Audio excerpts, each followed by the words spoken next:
ഒരു 5 ദിവസങ്ങൾക്ക് മുമ്പാണ് ഊട്ടുമുറിയിൽ ഞാനും ജോസഫ് അച്ഛനും ഒരു ഡീക്കനും കൂടി ഭക്ഷണം കഴിച്ചുകൊണ്ടിരിക്കുമ്പോൾ അച്ഛൻ ഞങ്ങളോട് പറഞ്ഞു, അലക്സ, ഇനി ഇവിടെ പറയപ്പെടാൻ പോകുന്ന സാക്ഷ്യങ്ങൾ മരിച്ചവർ ഉയർത്തുവന്ന സാക്ഷ്യമായിരിക്കും.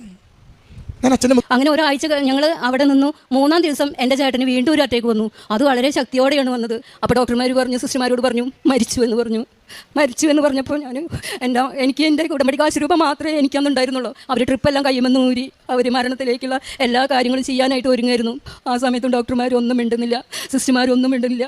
അവർ എന്തൊക്കെയോ ചെയ്യാൻ പോവുകയാണെന്ന്. അപ്പോൾ ഞാൻ, അമ്മ എനിക്ക് തിരിച്ചതായോ, എൻ്റെ ചേട്ടനെ എനിക്ക് തിരിച്ചു തരണം അമ്മേ എന്ന് പറഞ്ഞ് വീണ്ടും കരഞ്ഞു. ആ സമയത്ത് ചേട്ടൻ 10 മിനിറ്റ് കഴിഞ്ഞിട്ടു എൻ്റെ ചേട്ടൻ കണ്ണു തുറന്നു എന്നെ വിളിച്ചപ്പോൾ എനിക്കിത് സത്യമാണോ, ഞാൻ മയക്കത്തിൽ കാണുകയാണോ, സത്യമാണോ എന്ന് എനിക്ക് തിരിച്ചറിയാൻ കഴിഞ്ഞില്ല. അപ്പോൾ എൻ്റെ മോൻ പറഞ്ഞു, അമ്മേനതാ പപ്പ വിളിക്കുന്നു, അമ്മേ നമ്മുടെ പപ്പ പോയിട്ടില്ല, പപ്പ അമ്മേനെ വിളിക്കുന്നു എന്ന് പറഞ്ഞു. അപ്പോൾ എൻ്റെ ഏട്ടൻ പറഞ്ഞത്, എന്നെ ആരോ കുഴിയിലേക്ക് ചെളിക്കുണ്ടിലേക്ക് എന്നെ ആരോ വലിച്ചെറിഞ്ഞു, തട്ടിയിട്ടു, ഞാൻ ചെളിയിൽ